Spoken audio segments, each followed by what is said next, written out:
ఓ పక్కన సైన్యం లక్షలాది మంది చనిపోయారు, ఆర్థిక వ్యవస్థ అస్తవ్యస్తమైంది, ఉక్రెయిన్తో యుద్ధం కొనసాగిస్తూనే ఉంది రష్యా.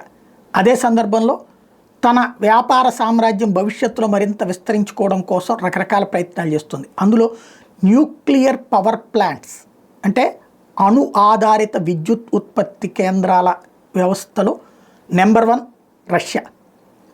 ఫ్రాన్స్కి వీళ్ళకి అనుభవం ఉన్న నెంబర్ 1 రష్యాని.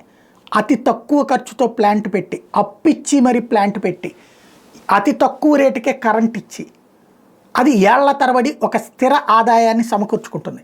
అట్లాంటిది సాధారణంగా అమెరికా లాంటి దేశాలతో శత్రువులుగా ఉండేటటువంటి వాళ్ళ జోలికి పోదు. కానీ రష్యా ఇప్పుడు రూటు మార్చింది కదా. అంటే ఒకప్పుడైతే రష్యా అమెరికా శత్రువులే, తర్వాత కాలంలో ప్రభుత్వాలు గోర్బచేవ్ వచ్చిన తర్వాత నుంచి మారిపోయింది.